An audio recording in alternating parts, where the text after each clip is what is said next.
ইনকিলাব আগে ইনকিলাব ইনকিলাব NCP NCP জামাত ইসলাম জামাত ইসলাম গণভোটে হ্যাঁ বলি মার্কা এবার স্বপ্ন করি গণভোটে হ্যাঁ বলি প্রিয় সংগ্রামী জনতা আগামী 12 ফেব্রুয়ারি আমাদের ত্রয়োদশ জাতীয় সংসদ নির্বাচনে ঢাকা 18 আসনে 11 দলের মনোনীত মার্কা সাতরাকলি একই সাথে অনুষ্ঠিত গণভোটের পক্ষে 11 দলের ঐক্যবদ্ধ বাংলাদেশ গণভোটে হওয়ার পক্ষে আমরা প্রচারণা চালাচ্ছি।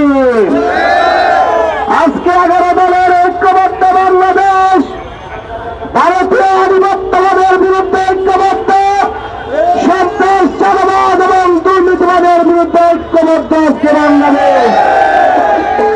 আজকে বাংলাদেশের মানুষ জুলাই গণহত্যার বিচার করতে ঐক্যবদ্ধ, শহীদ ওসমান হাজি ভাইকে তারা হত্যা করেছে তাদের বিচার করতে ঐক্যবদ্ধ। আগামীতে একটি ইনসাফ বাংলাদেশ, একটি ইনসাফের নগরী প্রতিষ্ঠা করার জন্য আজকে বাংলাদেশের মানুষ পরিবর্তনের পক্ষে সন্ত্রাসের বিরুদ্ধে অবস্থান নিয়েছে।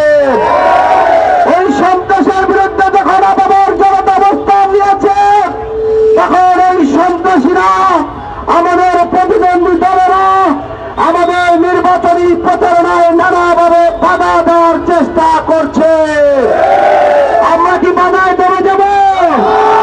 আমরা জুলাইয়ের মতন আরো দ্বিগুণ শক্তিতে রাজপথে আমাদের রাজনৈতিক অবস্থান চালিয়ে যাব। আমরা দেখেছি আমাদের ভাইকে শেরপুরে শহীদ করেছে, আমাদের মায়েদের বোনদেরকে হয়রানি করা হচ্ছে, কিন্তু আমরা ধৈর্য ধারণ করে আছি। আমরা কিন্তু গণ প্রতিরোধ করলে আপনারা কিন্তু পালিয়ে যেতে বাধ্য হবেন। আমরা দেখেছি নির্বাচনী আচরণবিধি লঙ্ঘন করে ঐক্যবদ্ধ বাংলাদেশের প্রার্থীদের ব্যানার ফেস্টুন ছিঁড়ে দেওয়া হচ্ছে। পড়ুয়া সহ বিভিন্ন জায়গায় যারা আমাদের নির্বাচনী প্রচারণায় অংশগ্রহণ করছে তাদের পরিবারকে হুমকি দেওয়া হচ্ছে। আমরা এই প্রত্যেকটি অন্যায়ের প্রতিবাদে নিন্দা জানাই। আগামী 12 ফেব্রুয়ারি ঢাকা 18 আসনের সকল নাগরিকরা, ছাত্র শ্রমিক জনতারা ঐক্যবদ্ধভাবে ঐক্যবদ্ধ বাংলাদেশের পক্ষে রায় দিয়ে ঐক্যবদ্ধ বাংলাদেশকে সরকার গঠন করবে। আপনারা যারা উপস্থিত হয়েছেন সবাইকে আহ্বান জানাই, আগামী 12 ফেব্রুয়ারি আপনাদের কাছে সাতরাকলিতে ভোট চাই। যেই ভোট ইনসাফের পক্ষে, নাগরিক অধিকারের পক্ষে, ন্যায়ের পক্ষে, আপনার আমার অধিকারের পক্ষে। সবাইকে বিপ্লবী শুভেচ্ছা।